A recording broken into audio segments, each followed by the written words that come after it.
Everybody dies, don't they? Everybody come back, don't they? Isn't that so? You tried to get into the locked room today, didn't you? How do the dead come back, Mother? What's the secret? Whatever Happened to Corporal Cuckoo by Gerald Kersh. Several thousand officers and privates of the US Army who fought in Europe in World War II can bear witness to certain basic facts in this otherwise incredible story. Let me refresh my witnesses' memories. The Cunard White Star liner Queen Mary sailed from Greenock at the mouth of the River Clyde on July the 6th, 1945, bound for New York, packed tight with passengers. No one who made that voyage can have forgotten it. There were 14,000 men aboard, a few ladies, and one dog. The dog was a gentle, intelligent German shepherd, saved from a slow and painful death by a young American officer in Holland. I was told that this brave animal, exhausted and weak with hunger, had tried to jump over a high barbed wire fence and had got caught in the barbs on the top strand, where it hung for days, unable to go forward or backward. The young officer helped it down, and so the dog fell in love with the man, and the man fell in love with the dog. Pets are not allowed on troop ships. Still, the young officer managed to get his dog on board. Rumour has it that his entire company swore that they would not return to the United States without the dog, so that the authorities were persuaded to stretch a point, just for once. This is what Kipling meant when he referred to the power of the dog. Everyone who sailed on the Queen Mary from Greenock on July 6, 1954, remembers that dog. It came aboard in a deplorable state, arching its bedraggled back to ease its poor injured stomach, and when you stroked it, you felt its skeleton under the sickly, staring coat. After about 3 days of affectionate care, 100 strong, hungry men begged or stole bits of meat for its sake. The dog began to recover. By July the 11th, when the Queen Mary docked in New York, the dog was taking a dog's interest in a soft rubber ball with which several officers were playing on the sun deck. I bring all this back into memory to prove that I was there as a war correspondent on my way to the Pacific. Since I was wearing battle dress and a beard, I also must have been conspicuous that voyage, and the secret school of illicit crap shooters must remember me with nostalgic affection. I arrived in New York with exactly 15 cents and had to borrow $5 from an amiable Congregationalist minister named John Smith, who will also testify to the fact that I was on board. If further evidence were needed, a lady nurse, Lieutenant Grace de Michel of Vermont, took my photograph as we came into port. But in the excitement of that tremendous moment when thousands of men were struggling and jostling, laughing and crying and snapping cameras at the New York skyline, which is the most beautiful in the world, I lost Corporal Cuckoo. I have made exhaustive inquiries as to his whereabouts, but that extraordinary man had disappeared like a puff of smoke. Surely there must be scores of men who retain some memory of Cuckoo, whom they must have seen hundreds and hundreds of times on the Queen Mary between July the 6th and July 11th, 1945. He was a light-haired man of medium height, but he must have weighed at least 190 pounds, for he was ponderously built and had enormously heavy bones. I beg my fellow passengers to remember, if they can. He had watery eyes of greenish-grey and limped a little on his right leg. His teeth were powerful, large, square, and slightly protruding, but generally he kept them covered with his thick, curiously wrinkled lips. People in general are unobservant, I know, but no one who saw Corporal Cuckoo could fail to remember his scars. There was a frightful indentation in his skull between his left eyebrow and his right ear. When I first noticed him, I remembered an axe murder at which I shuddered many years ago when I was a crime reporter. He must have an extraordinary constitution if he lives to walk around with a scar like that, I thought. His chin and throat were puckered scar tissue, such as marks the place where flesh has been badly burned and well healed. Half of his right ear was missing, and close by there was another scar, from cheekbone to mastoid. The back of his right hand appeared to have been hacked with a knife, I counted at least 4 formidable cuts, all old and white and deep. It conveyed this impression, that a long time ago a number of people had got together to butcher him with hatchets, sabres and knives, and that in spite of their most determined efforts he had survived. For all his scars were old. Yet the man was young, not more than 35 as I guessed. He filled me with a burning curiosity. One of you must remember him. He went about, surly and unsociable, smoking cigarettes which he never took out of his mouth. He smoked them down and spat the ends out only when the fire touched his lips. That, I thought, must be why his eyes are so watery. He moped about, thinking, or brooding. He was particularly addicted to loitering on the stairs and lurking in dark corners. I made tentative inquiries about him round the decks, but just then everybody was passionately interested in an officer who looked like Spencer Tracy. But in the end, I found out for myself. Liquor also was prohibited on troop ships. Having been warned of this, I took the precaution of smuggling some bottles of whiskey aboard. On the first day out, I offered a drink to a captain of infantry.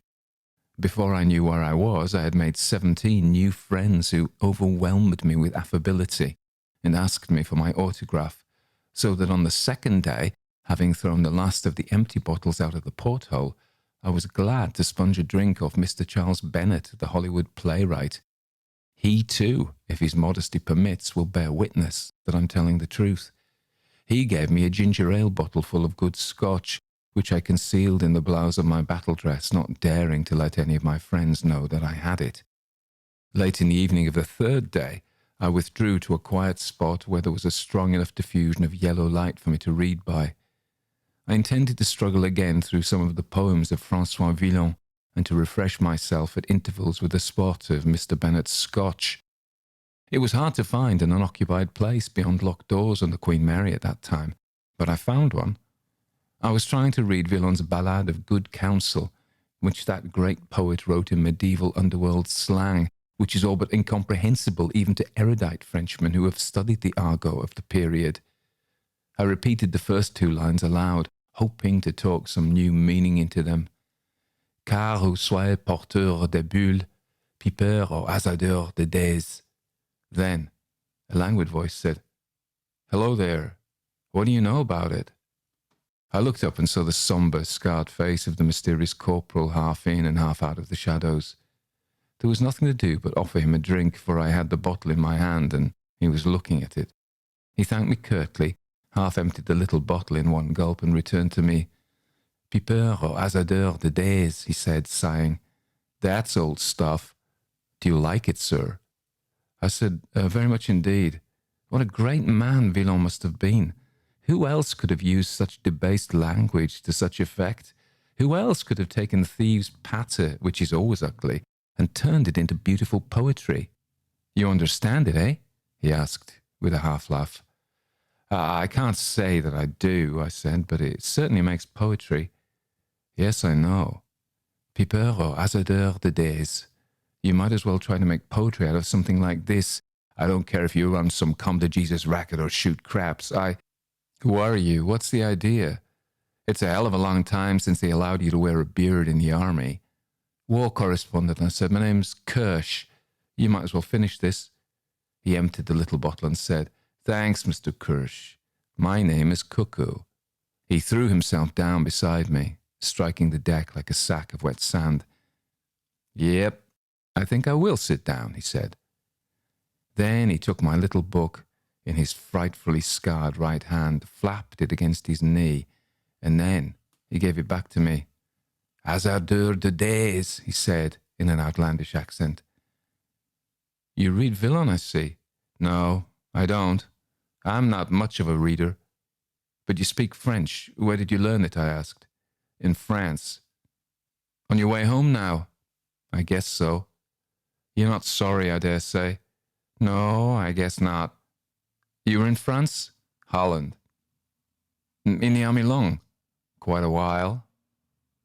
"Do you like it?" "Sure, it's all right, I guess." "Where are you from?" London," I said. He said, "I've been there." And where do you come from? I asked. What, me? Oh, from New York, I guess. And how did you like London? I asked. It's improved. Improved? I was afraid you'd seen it at a disadvantage, what with the bombing and all that, I said. Oh, London's all right, I guess. You should have been there before the war, Corporal Cuckoo. I was there before the war. You must have been very young then, I said. Corporal Cuckoo replied, Not so damn young. I said, I'm a war correspondent and a newspaper man, and so I have the right to ask impertinent questions. I might, write a piece about you for my paper. What sort of name is Cuckoo? I've never heard it before.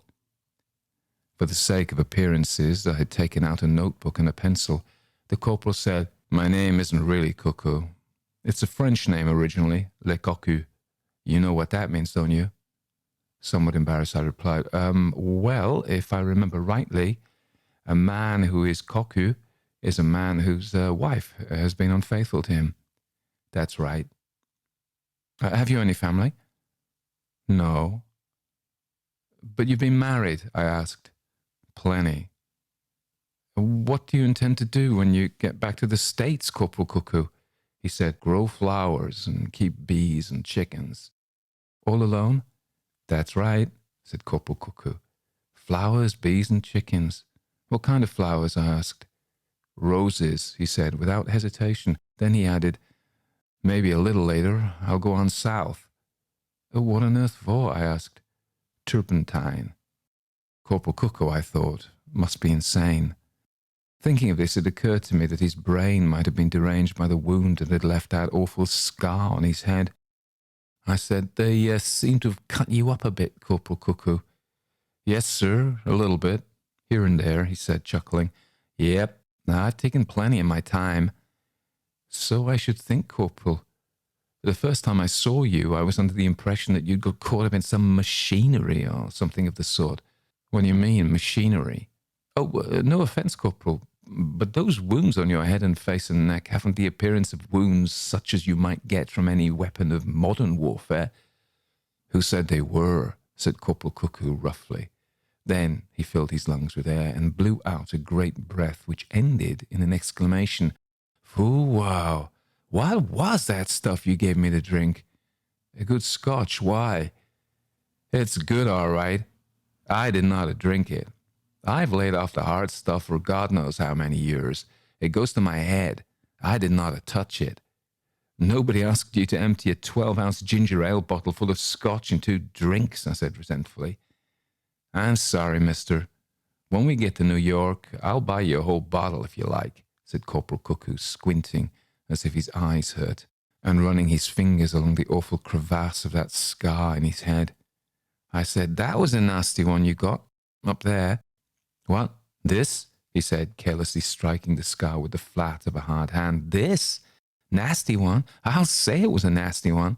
Why, some of my brains came out. And look here. He unbuttoned his shirt and pulled up his undershirt with his left hand, while he opened and lit a battered Zippo with his right. Take a look at that. I cried out in astonishment. I had never seen a living body so incredibly mauled and mutilated. In the vacillating light of the flame, I saw black shadows bobbing and weaving in the sort of blasted wilderness of crags, chasms, canyons, and pits. His torso was like a place laid waste by the wrath of God, burst asunder from below, scorched from above, shattered by thunderbolts, crushed by landslides, ravaged by hurricanes. Most of his ribs on the left-hand side must have been smashed into fragments no bigger than the last joint of a finger by some tremendously heavy object. The bones, miraculously, had knit together again, so that there was a circle of hard, bony knobs rimming a deep indentation. In that light, it reminded me of one of the dead volcanoes on the moon. Just under the sternum, there was a dark hole, nearly 3 inches long, about half an inch wide and hideously deep. I have seen such scars in the big muscles of a man's thigh, but never in the region of the breastbone. Good God, man, you must have been torn in two and put together again, I said.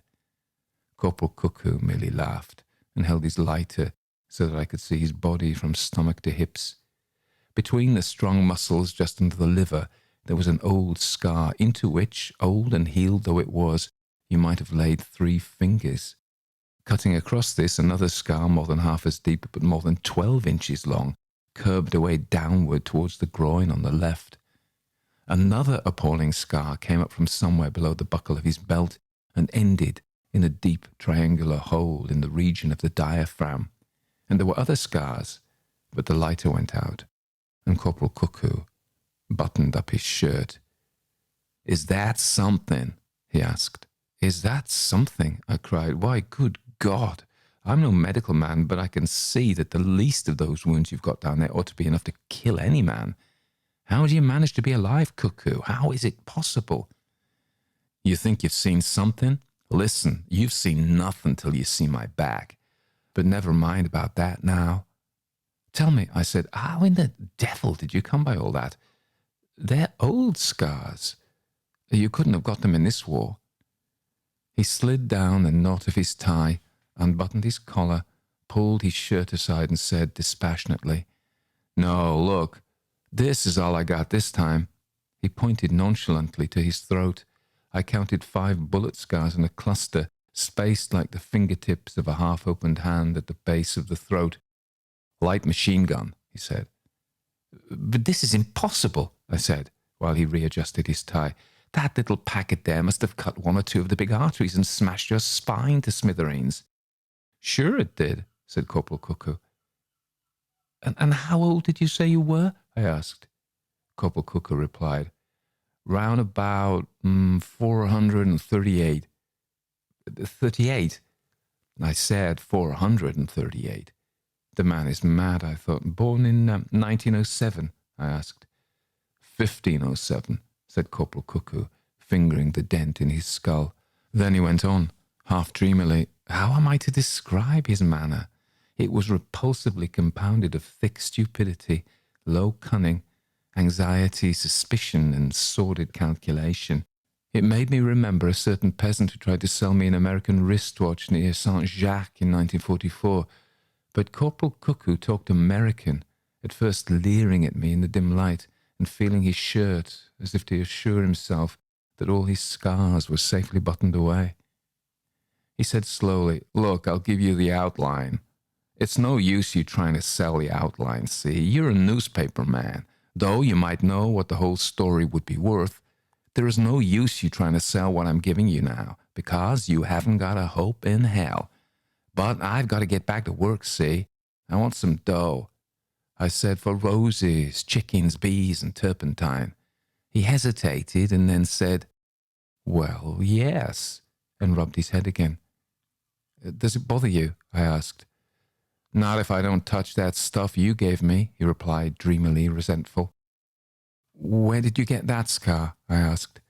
"The Battle of Turin," he said. I don't remember any Battle of Turin, Corporal Cuckoo. I got this in the Pass of Suze." "You were wounded in the Pass of Suze at the Battle of Turin, is that right?" "When was that?" I asked. "In 1536 or 1537. King Francois sent us up against the Marquess de Guast. The enemy was holding the pass, but we broke through. That was my first smell of gunpowder." "You were there, of course, Corporal Cuckoo." "Sure I was there, but I wasn't a corporal then, and my name was not Cuckoo. They called me Le Cocu. My real name was Lecoq. I came from Yvetot.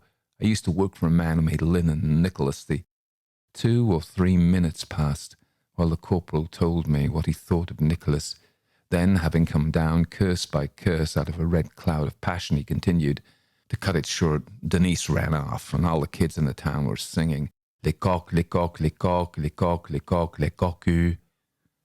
I got the hell out of it and joined the army. I'm not giving you anything you can make anything of, see? This is the layout, see? Okay, I was about 30 then and in pretty good shape. Well, so when King Francois sent us to Turin, Monsieur de Montrian was Colonel General of Infantry, my commander. Captain Lerat led us up a hill to a position, and we sure had a hot 5 minutes. It was anybody's battle until the rest cut through, and then we advanced, and I got this. Corporal touched his head. I asked, "How?" from a halberdier. You know what a halberd is, don't you? It's a sort of heavy axe on the end of a 10-foot pole. You can split a man down to the waist with a halberd if you know how to handle it. See? If it had landed straight, well, I guess I wouldn't be here right now. But I saw it coming, see, and I ducked, and just as I ducked, my foot slipped in some blood, and I fell sideways. But all the same, that halberdier got me right here, just where the scar is, see? Then everything went sort of black and white and black, and I passed out. But I wasn't dead, see? I woke up, and there was the army doctor with a cheap steel breastplate on. No helmet, soaked with blood up to the elbows. Our blood, you can bet your life. You know what medical officers are. I said soothingly, "Oh, yes, I know. And this, you say, was in 1537. Maybe 1536. I don't remember exactly. As I was saying, I woke up and I saw the doctor, and he was talking to some other doctor that I couldn't see. And all round, men were shouting their heads off, asking their friends to cut their throats and put them out of their misery, asking for priests. I thought I was in hell. My head was split wide open, and I could feel a sort of draft playing through my brains, and everything was going bump, bump, bumpity, bump, bump, bump, bump. And although I couldn't move or speak, I could see and hear what was going on. The doctor looked at me and said, Corporal Cuckoo paused. He said? I asked gently. Well, said Corporal Cuckoo with scorn, you don't even know the meaning of what you're reading in your little book. Piper or Hasardeur de Days and all that, even when it's put down in cold print. I'll put it so that you'll understand. The doctor said something like this. Come here and look, sir. Come and see. This fellow's brains were bursting out of his head. If I had applied theriac, he would be buried and forgotten by now. Instead, having no theriac, for want of something better, I applied my digestive, and see what has happened. His eyes have opened. Observe also that the bones are creeping together, and over this beating brain a sort of skin is forming. My treatment must be right, because God is healing him. Then the one I couldn't see said something like, Don't be a fool, Ambroise. You're wasting your time and your medicine on a corpse. Well, the doctor looked down at me and touched my eyes with the ends of his fingers like this, and I blinked. But the one I couldn't see said, Must you waste time and medicine on the dead? After I blinked my eyes, I couldn't open them again. I couldn't see, but I could still hear, and when I heard that, I was as scared as hell they were going to bury me alive, and I couldn't move. But the doctor I'd seen said, After 5 days, this poor soldier's flesh is still sweet, and weary as I am, I have my wits about me, and I swear to you that I saw his eyes open. And he called out, Jehan, bring the digestive. By your leave, sir, I will keep this man until he comes back to life, or begins to stink. And into this wound, I am going to pour some more of my digestive. Then I felt something running into my head. It hurt like hell. It was like ice water dripped into your brains. I thought, this is it. And then I went numb all over. And then I went dead again until I woke up later in another place. The young doctor was there, without his armor this time, but he had a sort of soft hat on. This time I could move and talk, and I asked for something to drink. When he heard me talk, the doctor opened his mouth to let out a shout, but stopped himself and gave me some wine out of a cup. But his hands were shaking so that I got more wine into my beard than in my mouth. I used to wear a beard in those days, just like you, only a bigger one, all over my face. I heard somebody come running from the other end of the room. I saw a boy, maybe 15 or 16 years old. This kid opened his mouth and started to say something, but the doctor got him by the throat and said, Put it like this, For your life, Jehan, be quiet. The kid said, Master, you have brought him back from the dead. Then the doctor said, Silence for your life, or do you want to smell burning faggots? Then I went to sleep again, and when I woke up, I was in a little room with all the windows shut and a big fire burning so that it was hotter than hell. The doctor was there, and his name was Ambroise Paré. Maybe you've read about Ambroise Paré. Do you mean the Ambroise Paré who became an army surgeon under Anne de Montmorency in the army of Francis I? Corporal Cuckoo said, That's what I was saying, wasn't it? Francois Premier, Francois I. De Montmorency was our lieutenant general when we got mixed up with Charles V. The whole thing started between France and Italy, and that's how I came to get my head cracked when we went down the hill near Turin. I told you, didn't I? Corporal Cuckoo, I said, you have told me that you are 438 years old. You were born in 1507 and left Yvetot to join the army after your wife made a fool of you with a linen merchant named Nicholas. Your name was Lecoq, and the children called you Le Cocu. You fought at the Battle of Turin and were wounded in the pass of Suze about 1537. Your head was cut open with a halberd or poleaxe, and some of your brains came out. A surgeon named Ambroise Paré poured into the wound in your head what you call a digestive. So you came back to life more than 400 years ago. Is this right? You've got it, said Corporal Cuckoo, nodding. I knew you'd get it. I was stupefied by the preposterousness of it all, and could only say with what must have been a silly giggle, well, my venerable friend, by all accounts, after 430-odd years of life, you ought to be tremendously wise, as full of wisdom, learning, and experience as the British Museum Library. Why? Well, I said, it's an old story. A philosopher, let us say, or a scientist, doesn't really begin to learn anything until his life is almost ended. What wouldn't he give for 500 extra years of life? For 500 years of life, he'd sell his soul, because given that much time, knowledge being power, he could be master of the whole world. Corporal Cuckoo said, Baloney. What you say might go for philosophers and all that. They just go on doing what they were interested in, and they might, well, learn how to turn iron into gold or something. But what about a baseball player, for instance, or a boxer? What would they do with 500 years? What they were fit to do, swing bats or throw leather. What would you do? Why, of course you're right, Corporal Cuckoo, I said. I just go on banging a typewriter and chucking my money down the drain, so that in 500 years from now I'd be no wiser and no richer than I am at this moment. No, wait a minute, he said, tapping my arm with a finger that felt like a rod of iron and leering at me shrewdly. You'd go on writing books and things.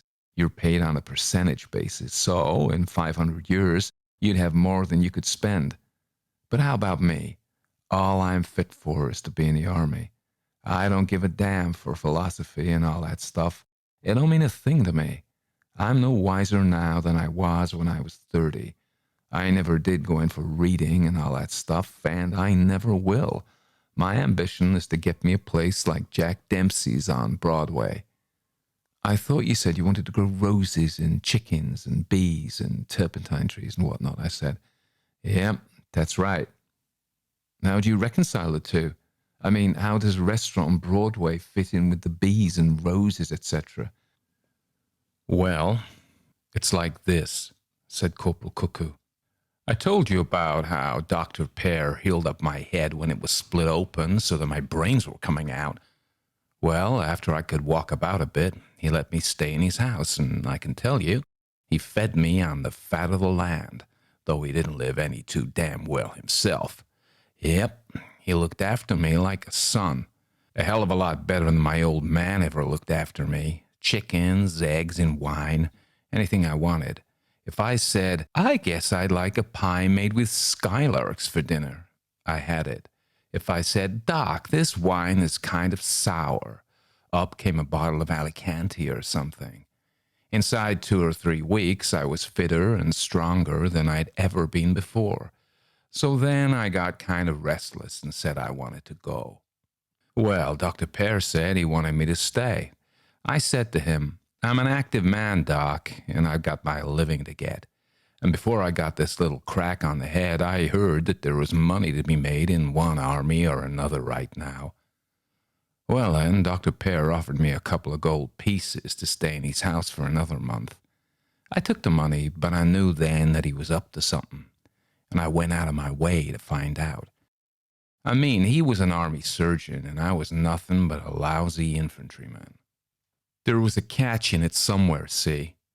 So I acted dumb, but I kept my eyes open, and I made friends with Jehan, the kid that helped around the doctor's office. This GN was a big-eyed, skinny kid with one leg a bit shorter than the other, and he thought I was a hell of a fellow when I cracked a walnut between two fingers and lifted up the big table that must have weighed about 500 pounds on my back. This GN, he told me he'd always wanted to be a powerful guy like me, but he'd been sick since before he was born, and might not have lived at all if Dr. Paré hadn't saved his life. Well, so I went to work on Jihan, and I found out what the doctor's game was. You know doctors, eh? Corporal Cuckoo nudged me, and I said, go on. Well, it seems that up to the time when we'd got through the pass of Suze, they treated what they called poison wounds with boiling oil of elder with a dash of what they call theriac. Theriac was nothing much more than honey and herbs. Well, so it seems that by the time we went up the hill, Dr. Paré had run out of the oil of elder and theriac, and so, for want of something better, he mixed up what he called a digestive. My commander, Captain Lerat, the one that got the bullet that smashed up his ankle, was the first one to be dosed with a digestive. His ankle got better, said Corporal Cuckoo, snapping his fingers. Like that. I was the third or fourth soldier to get a dose of Dr. Paré's digestive. The doc was looking over the battlefield because he wanted a dead body to cut up on the side. You know what doctors are. This kid Jihan told me he wanted a brain to play around with. Well, there was I, see, with my brain showing. All the doctor had to do was reach down and help himself. Well, to cut it short, he saw that I was breathing and wondered how the hell a man could be breathing after he got what I had. So he poured some of his digestive into the hole in my head, tied it up, and watched for developments. I told you what happened then. I came back to life. More than that, the bones in my head grew together. Dr. Ambroise Paré believed he'd got something, so he was keeping me sort of under observation and making notes. I know doctors. Well, anyway, I want to work on Jihan, I said. Be a good fella, Jihan. Tell a pal what is this digestive, or whatever your master calls it. Jihan said, Why, sir, my master makes no secret of it. It is nothing but a mixture of egg yolks, oil of roses, and turpentine. I don't mind telling you that, Bob, because it's already been printed. I said to Corporal Cuckoo, I don't know how the devil you came by these curious facts, but I happen to know that they're true. They are available in several histories of medicine.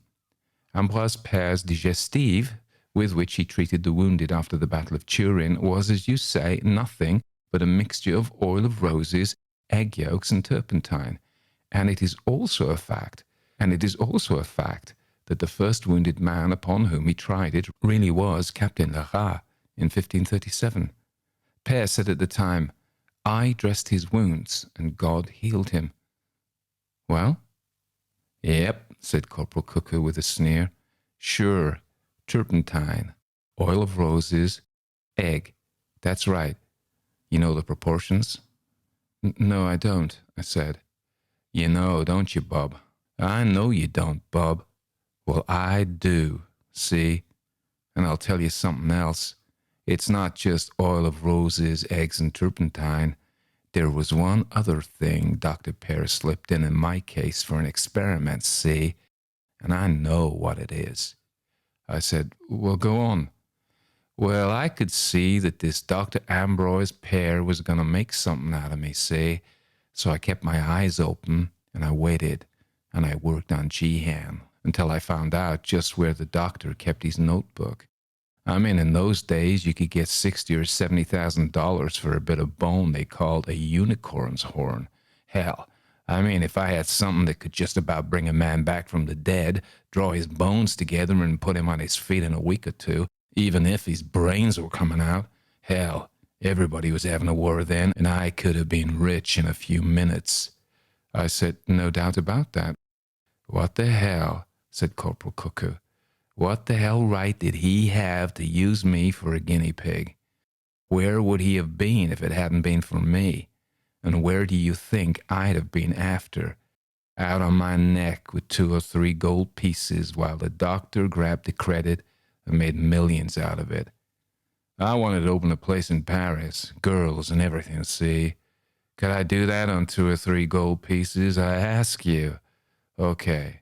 One night, when Dr. Paré and Jehan were out, I took his notebook, slipped out of a window, and got the hell out of it.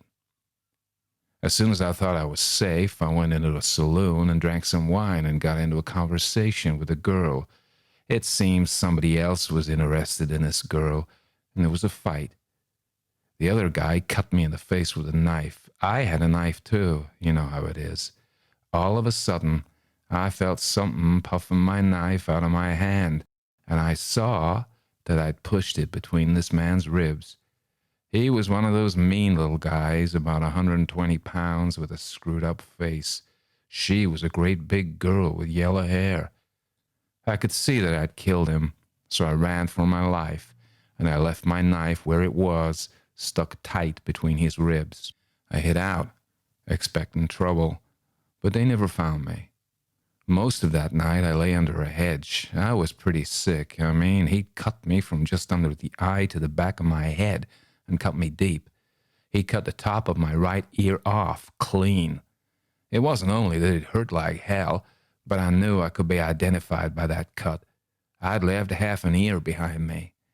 It was me for the gallows, see? So I kept as quiet as I could in a ditch. I went to sleep for a few hours before dawn. And then when I woke up, that cut didn't hurt at all, not even my ear. And I can tell you that a cut ear sure does hurt. I went and washed my face in a pond, and when the water got still enough so I could see myself, I saw that cut and this ear had healed right up so that the marks looked 5 years old. All that in half a night. So I went on my way. About 2 days later, a farmer's dog bit me in the leg, took a piece out. Well, a bite like that ought to take weeks to heal up, but mine didn't. It was all healed over by the next day, and there was hardly a scar. That stuff Paré poured on my head had made me so that any wound I might get, anywhere, anytime, would just heal right up, like magic. I knew I had something when I grabbed those papers of Paré's, but this was terrific. You had them still, Corporal Cuckoo? What do you think? Sure I had them. Wrapped up in a bit of linen and tied round my waist, 4 pieces of it. Not paper, the other stuff, parchment. That's it, parchment. Folded across and sewn up along the fold. The outside bit was blank, like a cover, but the 6 pages inside were all written over.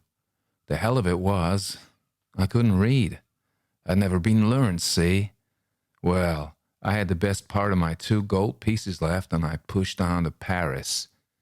I asked, didn't Ambroise Paré say anything? Corporal Cuckoo sneered again. What the hell could he say? Yeah, say what? Say he'd resurrected the dead with his digestive? That would have finished him for sure. Where was his evidence? And you can bet your life that kid Jehan kept his mouth shut. He wouldn't want a doctor to know he'd squealed, see? No, nobody said a word. I got into Paris okay. What did you do there? I asked. My idea was to find somebody I could trust to read these papers for me, see? If you want to know how I got my living, well, I did the best I could, never mind what. Well, one night in a place where I was, I came across a student mooching drinks, an educated man with no place to sleep. I showed him the doctor's papers and asked him what they meant. They made him think a bit, but he got the hang of them. The doctor had written down just how he'd mixed that digestive of his, and that only filled up 1 page. 4 of the other pages were full of figures, and the only other writing was on the last page. It was all about me, and how he'd cured me. I said, with the yolk of eggs, oil of roses, and turpentine. Corporal Cuckoo nodded and said, yep, them 3, and something else. I said, I bet you anything you like I know what the 4th ingredient is in this digestive. What'll you bet? asked Corporal Cuckoo. I said, I'll bet you a beehive. What do you mean? Why, Corporal, it stands to reason. You said you wanted to raise chickens, roses, and bees. You said you wanted to go south for turpentine. You accounted for egg yolks, oil of roses, and turpentine in Dr. Pear's formula. What would a man like you want with bees? Obviously, the fourth ingredient is honey. Yep, said Corporal Cuckoo, you're right. But the doctor slipped in some honey. He opened a jackknife, looked at me narrowly, then snapped the blade back again and pocketed the knife, saying, You don't know the proportions. You don't know how to mix the stuff. You don't know how hot it ought to be or how slow you've got to let it cool. So you have the secret of life, I said. You're 400 years old and wounds can't kill you. It only takes a certain mixture of egg yolks, oil of roses, turpentine, and honey. Is that right? That's right, said Corporal Cuckoo. Well, didn't you think of buying the ingredients and mixing them yourself? Well, yes, I did. The doctor had said in his notes how the digestive he'd given to me and Captain Lerat had been kept in a bottle in the dark for 2 years. So I made a wine bottle full of the stuff and kept it covered up away from the light for 2 years, wherever I went. Then me and some friends of mine got into a bit of trouble. And one of my friends, a guy called Pierre Solitude, got a pistol bullet in the chest. I tried the stuff on him, but he died. At the same time, I got a sword cut in the side. Believe me or not, that healed up in 9 hours, inside and out, of its own accord. You can make what you like of that. It all came out of something to do with robbing a church. I got out of France and lived as best I could for about a year until I found myself in Salzburg. That was about 4 years after the Battle of the Pass of Susa. Well, in Salzburg, I came across some guy who told me that the greatest doctor in the world was in town. I remember this doctor's name because, well, who wouldn't? It was Areolus Theophrastus Bombastus von Hohenheim. He'd been a big shot in Basel a few years before. He was otherwise known as Paracelsus. He wasn't doing much then. He hung around most of the time drinking himself crazy in a wine cellar called the Three Doves. I met him there one night.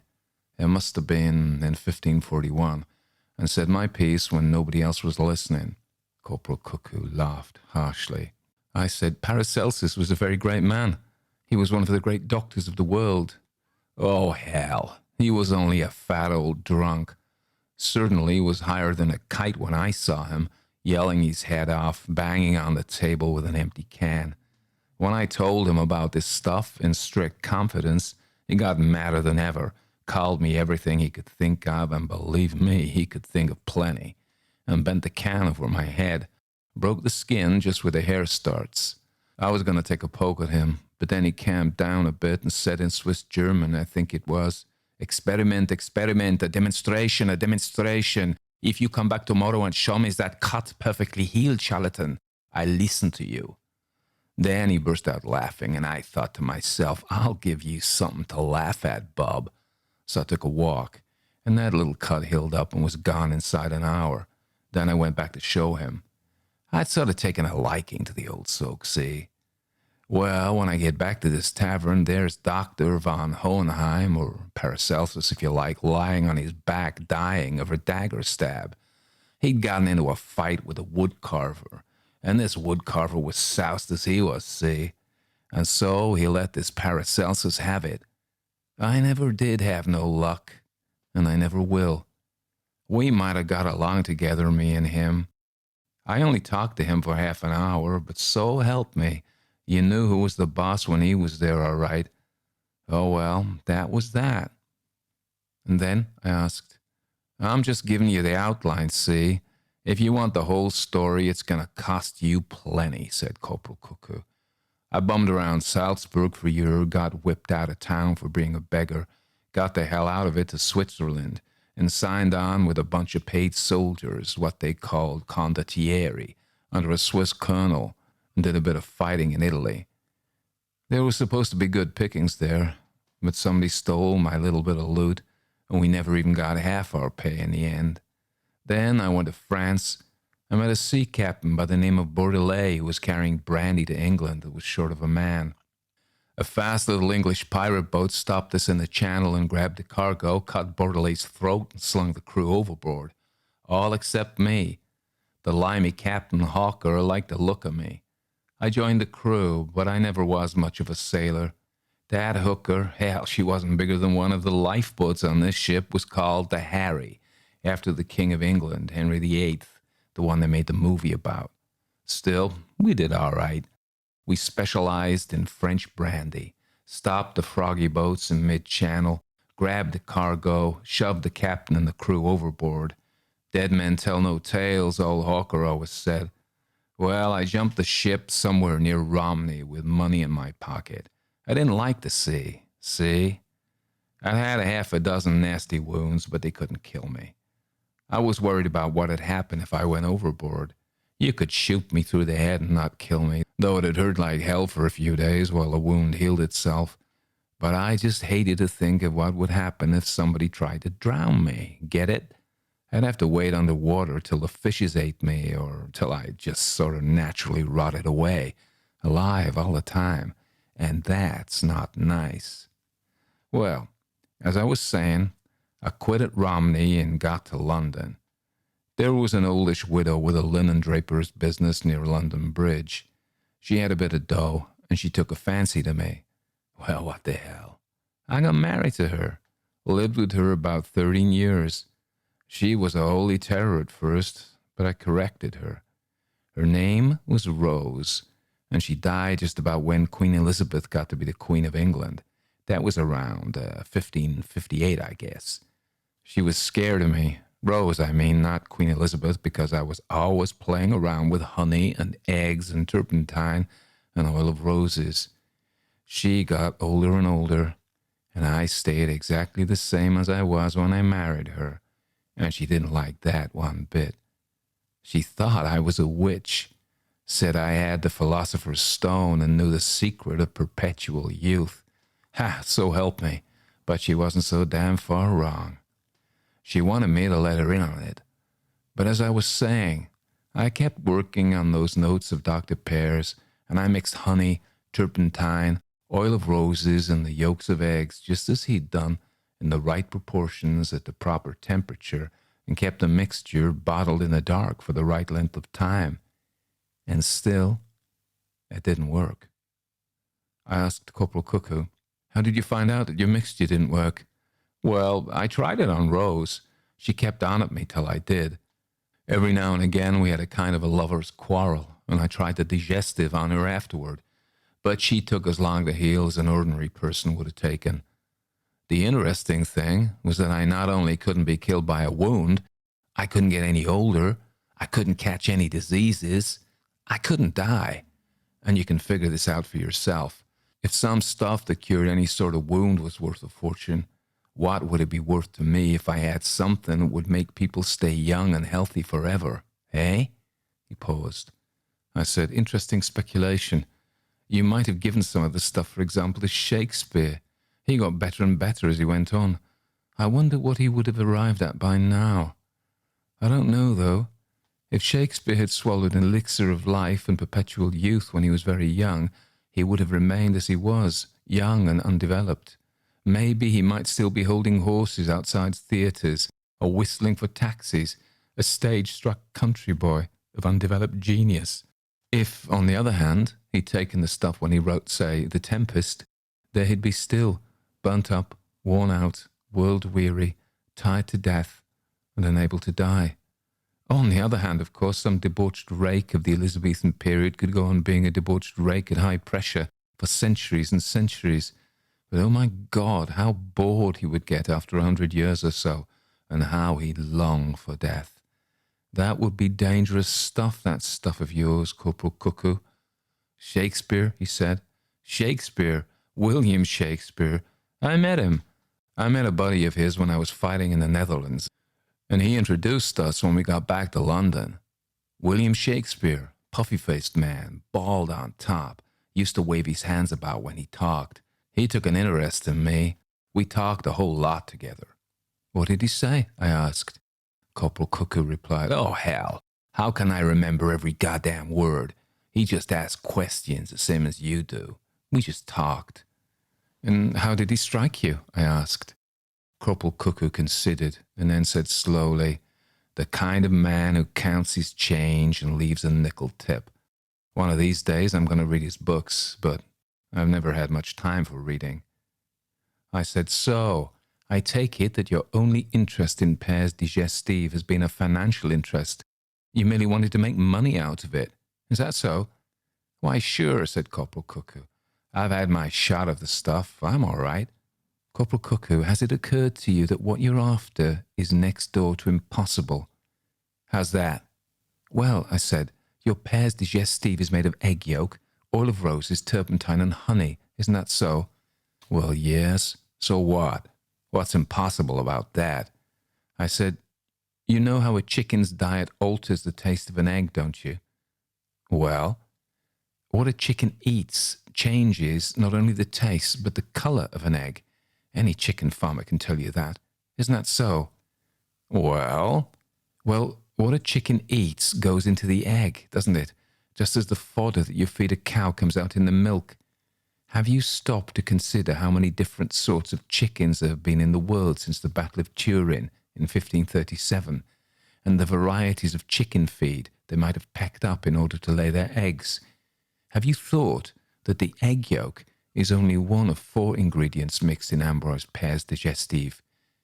Is it possible that it has not occurred to you that this one ingredient involves permutations and combinations of several millions of other ingredients?" Corporal Cuckoo was silent. I went on. "Then take roses. If no 2 eggs are exactly alike, what about roses? You come from wine-growing country, you say. Then you must know that the mere thickness of a wall can separate 2 entirely different kinds of wine, that a noble vintage may be crushed out of grapes grown less than 2 feet away from a vine that's good for nothing. The same applies to tobacco. Have you stopped to think of your roses? Roses are pollinated by bees. Bees go from flower to flower, making them fertile. Your oil of roses, therefore, embodies an infinity of possible ingredients, does it not?" Corporal Cuckoo was still silent. I continued with a kind of malicious enthusiasm. "You must reflect on these things, Corporal. Take turpentine. It comes out of trees. Even in the 16th century there were many known varieties of turpentine, chianterebinthine and what not.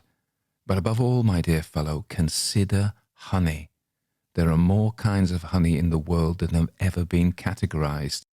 Every honeycomb yields a slightly different honey. You must know that bees living in heather gather and store one kind of honey, while bees living in an apple orchard give us something quite different. It's all honey, of course, but its flavor and quality are variable beyond calculation. Honey varies from hive to hive, Corporal Cuckoo. I say nothing of wild bees' honey." "Well," he said glumly. "Well, all this is relatively simple, Corporal, in relation to what comes next. I don't know how many beehives there are in the world. Assume that in every hive there are, let us be moderate, 1,000 bees. There are more than that, of course, but I'm trying to simplify. You must realize that every one of these bees may, in its travels, take honey from 50 different flowers. The honey accumulated by all the bees in the hive is mixed together. Any single cell in any honeycomb out of any hive contains scores of subtly different elements. I say nothing of the time element. Honey 6 months old is very different from honey out of the same hive left for 10 years. From day to day, honey changes. Now, taking all possible combinations of eggs, roses, turpentine, and honey, where are you? Answer me that, Corporal Cuckoo." Corporal Cuckoo struggled with this for a few seconds, and then said, "I don't get it. You think I'm nuts, don't you?" "I never said so," I said uneasily. "No, you never said so." "Well, listen. Don't give me all that double talk. I'm doing you a favor. Look." He took out and opened his jackknife and scrutinized his left hand, looking for an unscarred area of skin. "No!" I shouted, and gripped his knife hand. It might have been trying to hold back the piston rod of a great locomotive. My grip and my weight were nothing to Corporal Cuckoo. "Look," he said calmly, and cut through the soft flesh between the thumb and forefinger of his left hand until the knife blade stopped on the bone, and then the thumb fell back until it touched the forearm. "See that?" I saw it through a mist. The great ship seemed suddenly to roll and plunge. "Are you crazy?" I said, as soon as I could. "No," said Corporal Cuckoo. "I'm showing you I'm not, see?" He held his mutilated hand close to my face. "Take it away," I said. "Sure," said Corporal Cuckoo. "Watch this." He pushed the almost severed thumb back into place and held it down with his right hand. "It's okay," he said. "There's no need to look sick. I'm showing you, see? Don't go, sit down. I'm not kidding. I can give you a hell of a story, a fact story. I can show you Pear's little notebook and everything. You saw what I showed you when I pulled up my shirt. You saw what I've got right here on the left side." I said, "Yes." "Well, that's where I got hit by a 9-pound cannonball when I was on the Mary Ambrée fighting against the Spanish Armada. It smashed my chest so that the ribs went through my heart, and I was walking about in 2 weeks. And this other one on the right under the ribs, tomorrow I'll show you what it looks like from the back. I got that one at the Battle of Fontenoy, and there's a hell of a good story there. A French cannonball came down and hit a broken sword that a dead officer had dropped, and it sent that sword flying right through me, lungs and liver and all. So help me, it came out through my right shoulder blade. The other one, lower down, was a bit of a bombshell at the Battle of Waterloo. I was opened up like a pig. It wasn't worth the surgeon's while to do anything about it, but I was on my feet in 6 days, while men with broken legs were dying like flies. I can prove it, I tell you. And listen, I marched to Quebec with Benedict Arnold.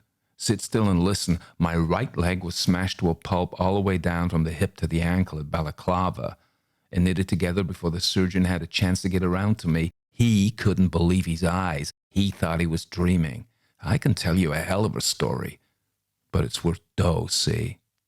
Now, this is my proposition. I'll tell it, you write it, and we'll split 50-50, and I'll start my farm. What do you say?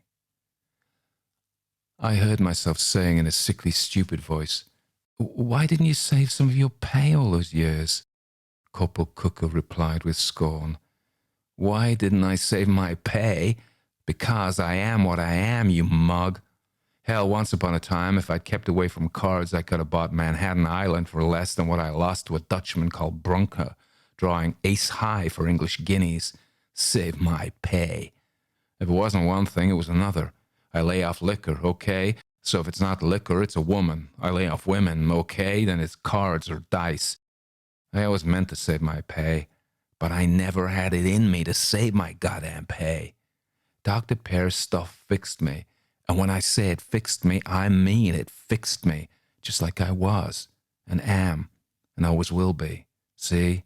A foot soldier, ignorant as dirt. It took me nearly 100 years to learn to write my name, and 400 years to get to be a corporal. How do you like that? And it took willpower at that. Now, here's my proposition. 50-50 on the story. Once I get proper publicity in a magazine, I'll be able to let the digestive out of my hands with an easy mind, see? Because nobody dare to try any funny business with a man with nationwide publicity, eh? No, of course not, I said. Eh? Sure, Corporal. Good, said Corporal Cuckoo. Now, in case you think I'm kidding, take a look at this. You saw what I done. I saw, Corporal. Look, he said, thrusting his left hand under my nose. It was covered with blood. His shirt cuff was red and wet. Fascinated, I saw one thick, sluggish drop crawl out of the cloth near the buttonhole and hang, quivering, before it fell on my knee. The mark of it is in the cloth of my trousers to this day. See, said Corporal Cuckoo, and he licked the place between his fingers where his knife had cut down. A pale area appeared. Where did I cut myself? He asked. I shook my head. There was no wound, only a white scar. He wiped his knife on the palm of his hand. It left a red smear and let the blade fall with a sharp click. Then He wiped his left hand on his right, rubbed both hands clean upon the backs of his trouser legs and said, "Am I kidding?" "Well," I said, somewhat breathlessly. "Oh, what the hell," groaned Corporal Cuckoo, weary beyond words, exhausted, worn out by his endeavours to explain the inexplicable and make the incredible sound reasonable. "Look, you think this is a trick? Have you got a knife?" Yes. Why?" "A big knife. Moderately big." "Okay, cut my throat with it and see what happens. Stick it in me wherever you like, and I'll bet you $1,000 I'll be all right inside 2 or 3 hours. Go on, man and man. It's a bet. Or go borrow an axe if you like. Hit me over the head with it." "Be damned if I do," I said, shuddering. "And that's how it is," said Corporal Cuckoo in despair. "And that's how it is every time. There they are, making fortunes out of soap and toothpaste.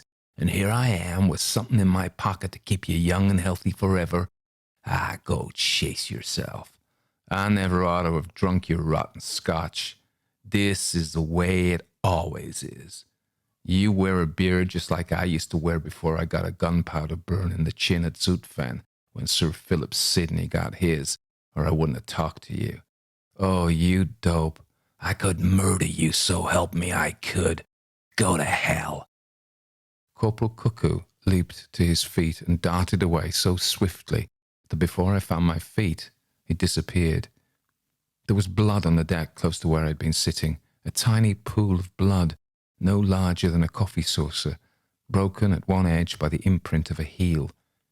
About 1.5 yards away, I saw another heel mark in blood, considerably less noticeable. Then there was a dull smear, as if one of the bloody rubber heels had spun around and impelled its owner towards the left. "Cuckoo! Cuckoo!" I shouted. "Oh, Cuckoo! Cuckoo!" But I never saw Corporal Cuckoo again, and I wonder where he can be. It may be that he gave me a false name, but what I heard, and what I saw, and I have $500 here in an envelope for the man who will put me in touch with him. Honey and oil of roses, eggs and turpentine. These involve, as I said, infinite permutations and combinations. So does any comparable mixture. Still, it might be worth investigating. Why not? Fleming got penicillin out of mildew.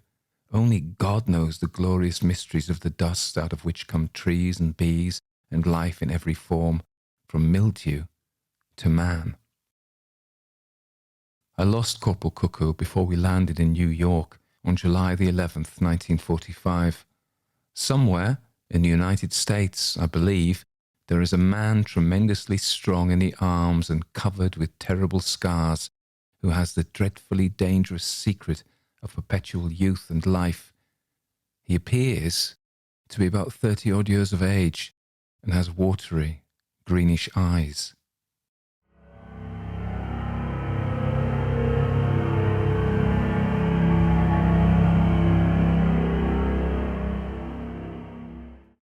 Well, that was Whatever Happened to Corporal Cuckoo by Gerald Kersh.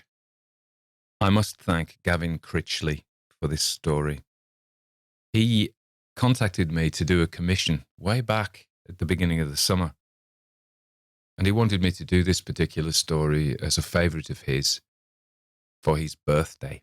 So he paid me to do it. And he got that commission done and was very kind about it, and was even more generous and said that I could actually broadcast it on the podcast a bit later after his birthday. So obviously we're in November now. So that was really fantastically generous of Gavin and very typical of the supporters of this podcast. So thanks, Gavin. Thank you for your support, your ongoing support, because you haven't just stopped there. You've kept on supporting the podcast. So thanks again. I'm going to say a little bit about Gerald Kersh. So Gerald Kersh was born in Teddington, which is on the Thames, just outside London. I think it's maybe Middlesex originally, but it's certainly part of Greater London now. And Kersh was born in 1912, and he was born into a poor Jewish family. Story has it that he began writing stories at the age of 8. So he always wanted to be an author, a writer. You know, it isn't necessarily a full-time living. He had to do other jobs and they are very colourful and they are very mixed, the jobs he did to keep himself going. And given what is said about his character later on, one wonders how long he did them for and whether he employed a bit of dramatic license to make them more significant in terms of time than they were. I mean, for example, I've been a drummer in a band. I've been a waiter. I've worked in an art gallery. But I mean, for some of these things, I only did them once or twice. Who knows? Maybe he did them a lot. So he was born in a poor family in 1912 in just outside London. And these jobs he is supposed to have had were a cinema manager, a bodyguard, a cook in a fish and chip shop, a French teacher, a travelling salesman, a nightclub bouncer, and a professional wrestler. One of his books that came out, I think in 1943, was autobiographical, and it was about his life growing up poor and Jewish in the outskirts of London. But a family member objected to it, so it was withdrawn, and he was sued for libel by his family member. So I don't know actually what he said, but people can be touchy, can't they? Maybe it was something or nothing. His most famous story, he wrote all his life, and his most famous story is possibly The Night and the City, which was published in 1938 and made into a film twice. The latest version was in 1992, and in that, Robert De Niro played the main role. He did lots of writing. He was in the army. Apparently, he didn't join, he didn't volunteer, but was drafted into the army in the Second World War, into the Coldstream Guards, which is a prestigious infantry regiment based originally from Coldstream on the Scottish border. And I think it was originally a regiment intended to keep the Scots in order, which clearly didn't work. But he ended up in the Army Film Unit. Kersh ended up in the Army Film Unit. Apparently there are two stories. One was that he deserted, and the other is probably more likely that he was actually invalided out of the army after a bomb broke both his legs. He remained in France around the end of the Second World War, and was probably fairly, how can we say this? Some of his relatives, his Jewish relatives, he learned had been killed by the Nazis in their concentration camps. He wrote in a lot of genres: mystery, science fiction, horror. And he went in 1958, he went to the USA. He probably went there before, but he travelled over, and because he didn't like paying British tax. He felt that the British tax system after the Second World War, because there was a big revolution in the social structure, in that after the Second World War, a socialist government was elected in the UK, and they brought in a lot of socialist policies, such as a National Health Service, pensions, things which for poor people you would have thought were a good thing. And although Kersh had been poor, I'm not sure he was as poor as that, and he certainly objected to paying tax. So he moved to the US, where the US tax system was more favourable, in 1958, and he lived in the USA and died in New York in 1968. I've lifted this little piece because I thought it was very well written from his biography in the Villain Court Books site. They do a lot of ghost stories and horror stories. You're probably worth picking a few of those up. So it says on there, Kersh was a larger-than-life figure, a big, heavy-set man with piercing black eyes and a fierce black beard, which led him to describe himself proudly as villainous-looking. His obituary recounts some of his eccentricities, such as tearing telephone books in two, uncapping beer bottles with his fingernails, bending dimes with his teeth, and ordering strange meals like anchovies and figs doused in brandy. Doesn't sound too bad.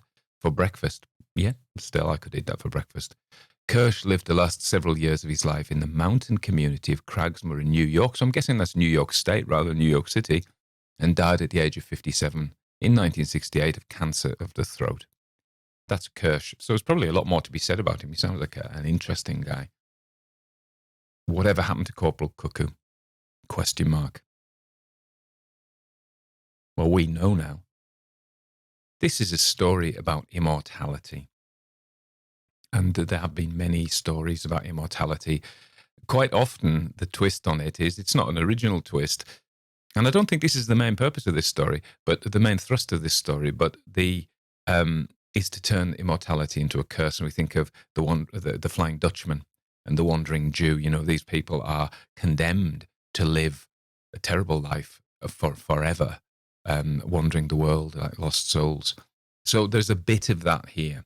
But I think the real gem of this story is, yes, absolutely, immortality doesn't look as good as it did when we first thought of it, when we see Cuckoo. So there are a couple of things I want to say. First of all, you may know that in the Middle Ages, or the sort of Renaissance period, when Corporal Cuckoo, the cuckold, becomes immortal by accident, there was a big trade, a big interest in the elixir of life, and alchemy was a massive thing in those days. Not completely mainstream, not completely. It wasn't like witchcraft in that they burned you for being an alchemist, but that you weren't looked on very favorably. So lots of people sacrificed their fortunes, their lives, their health to find the elixir of life, this tincture which would allow you to live forever. And even some royalty, such as Rudolph II in Prague. Famously, if you ever go to Prague, which I would definitely say you should go, up at the castle there's the Golden Alley where all the alchemists lived, and he brought them under his protection, and in the hope that they would produce this tincture, the alchemist's stone, which is generally understood as some kind of immortal life thing going on. It can also be seen as turning everything into gold, but Rudolph II didn't need gold. He had plenty of gold. He spent a lot of gold funding alchemy and alchemists, so it isn't about that. So the idea is that this is discovered by accident by this French surgeon called Ambroise Paré, who it was real, and that part of the history is true, well researched by Gerald Kersh.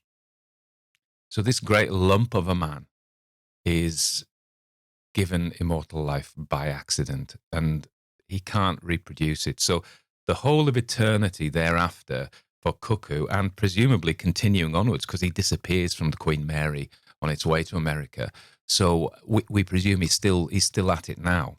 He wants to recreate this tincture, this elixir, in order to sell it. So he wants to, and his ambitions are so pitiful and paltry.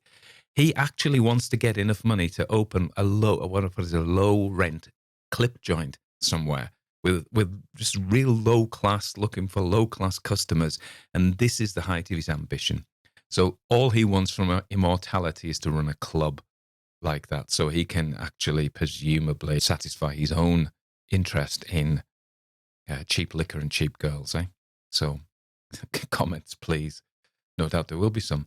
So he's not an ambitious man, and he's given the greatest gift and squanders it. And so that surely is the message here for us all, at least one of them. So the message is, we can spend our lives looking for something, and when we get it, it isn't as great as, and of course, that's lottery winners, isn't it? People win £48 million, and it makes them miserable. So that is the common narrative anyway. Actually, probably for some of them, they're really, really happy. But we don't hear about those. We hear about the stories of the people it's made miserable because they cannot rise above themselves now. I'm not being critical of these people because I can't rise above myself either. So Corporal Cuckoo, he's only a corporal after all these years in the army. He's only managed to be a corporal. The guy says to him, the Kersh, the journalist says to him, well, do you know, if you just put a little bit of your pay away and put it into a tracker account, I mean, Warren Buffett would have told him this. All you need is something that tracks the stock market. And you'd just be a billion zillionaire. And he could buy as many clubs as he wanted, but he isn't capable of doing that because that is not who he is. And I think that's what the story's about. It is about the sourness of immortality. We are given the gift that we always wanted, and then it turns out to be a bit hollow. But further than that, I think that for me, the real message in this story, and I'm always amazed and pleased when people comment and they find different messages and actually better ones. I've come across that so many times now. I will say, this is what I think this story is about. And then somebody will comment, yeah, but what about that? And I go, oh my goodness, that is exactly it. You've nailed it. And I missed it. So there we are, which actually reinforces the fact we can't rise above ourselves. I can only see what I can see. Somebody else can see something else, can see further than me. see further than Cuckoo. Cuckoo cannot be other than he is. I'm quite interested in the idea of Dharma. So Dharma. So this is an Indian term, and it has slightly different meanings in Hinduism, Buddhism, and Jainism. And it means one's role in life, one's duty, the virtuous path. But also, in some of the stuff I read, it has, maybe this is kind of through Western eyes, it says you can only be what you can be. And that raises up some interesting questions about free will. I believe in free will, but clearly free will only operates within a certain restricted circle. So I wanted to, when I was a kid, I wanted to go to Mars, in fact. And I thought, well, I'm going to have to join the Air Force for that, because there's always Air Force pilots. So I embarked on this career, and I set my heart on joining the Royal Air Force. But I couldn't, because I was colorblind. So I couldn't do it. So there's no, just imagine, I'm red, green colorblind. Imagine going to Mars. What you see out there, well, it's all green. It's beautifully green. No, I simply couldn't do that. I couldn't be a professional footballer. I couldn't be an accountant. I just don't have the attention to detail. I really don't. I have some freedom of movement in life, but by and large, I was born where I was born, with the body I've got, with the temperament I've got, with the mind I've got, and that actually maps out pretty much what is possible. So is free will possible? Other opinions are available. I think it is possible to have free will. I think you can choose to do the right thing. We could debate this. Maybe you can't. Maybe you do the right thing because you are destined to do the right thing and you can't do any other. Maybe a criminal is a criminal because they cannot be anything other than a criminal. And that is putting no blame on them and giving them no reward either, no virtue either. So anyway, this, for me, is what this story is about. Corporal Cuckoo is a corporal who wants to run a strip joint because that's all he's capable of doing.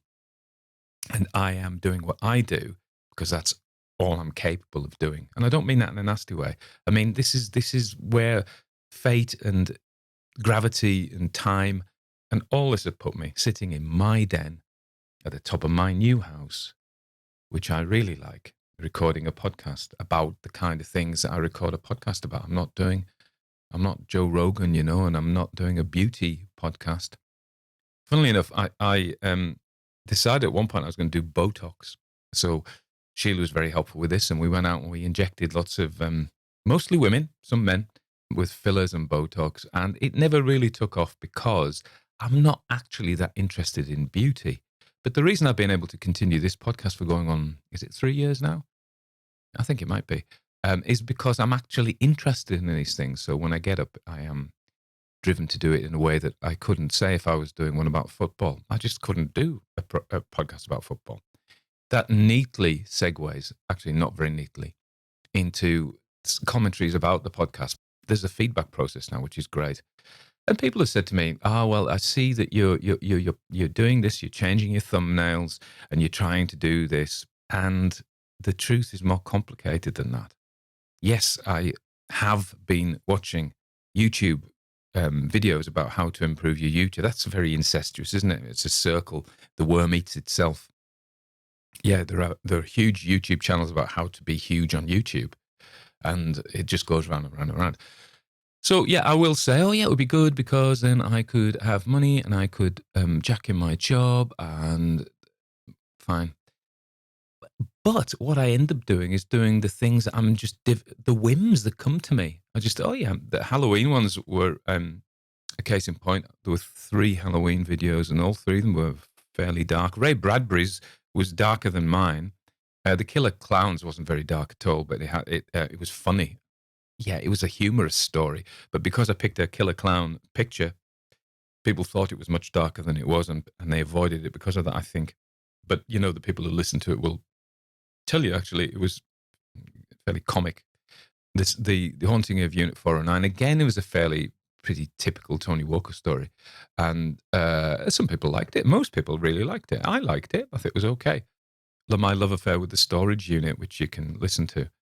And again, I picked a monstrous thing for the image, which probably suggested it was darker than it was, because actually, if you listen to it, it wasn't as horrific as all that. People had said, "Oh, I see you've selected these thumbnails because," and that is probably not true. It's just a whim. Coming back to our theme, Corporal Cuckoo, Cuckoo cannot be other than he is. I cannot do a podcast stroke YouTube channel that is other than I am. And that's fine, you know. That is absolutely fine. There's not a complaint. And the other thing is, I spent a lot of time when I went on YouTube trying to suss out what people wanted. Did they want the classic Edwardian, I talk like this, and the classic Edwardian story about, you know, Farmer Giles of Ham, which is, you know, that's Tolkien, of course. I can do some of those, but I like weird tales more. But then I'm not a Lovecraft focused person. I'm not focused of anything. So yeah, I've been neglectful because we were away. We were away for 5 days over the Halloween period. I went down to London on the 28th to see my beloved Hawkwind. I'm wearing one of their t-shirts now, and they were great in the London Palladium. They were really, really good. Given that Dave Brock's 80, blimey. And then, yeah, they were good. And then we spent a lot of time. We went up to Hampstead. I saw some friends. I went out for them down near the Young Vic for a meal with them. I nearly wore Sheila's legs off walking around different places. Bought more books. Oh, no. But it was great. I had a lovely time down in the South Bank. We went on a Halloween cruise on the river, and the lights were just gorgeous. There was a fairground. I had taken some photos, but it was really like fairyland. It was absolutely wonderful. And then we came back, and there's been a lot of bad weather up in the UK. There's been lots of rain down. So when we went down, the trains were disrupted. They weren't disrupted on the way up, but they had been. So they were absolutely packed full. My daughter Imogen was staying here this week while we were away. Some people really like me telling you what I had for breakfast. I won't go that far today. So, but this is how I end up doing it. So I can't probably do anything else. I could say, right, be disciplined, Tony, and do not speak about anything personal. You know, follow a strategy for YouTube fame and do this kind of story, which is this length, and put rain sounds in. That's an idea, though. I could tell you scary stories. I could whisper them and put rain sounds in, and you could all fall asleep. And there are channels, very successful channels, more successful than mine, that do that. Anyway, I hope you're all well. I'm well. I really am well. I'm trying not to get another job, which would be my four jobs, too many. Anyway, I hope you're all well. You two all take care, and there will be more coming soon.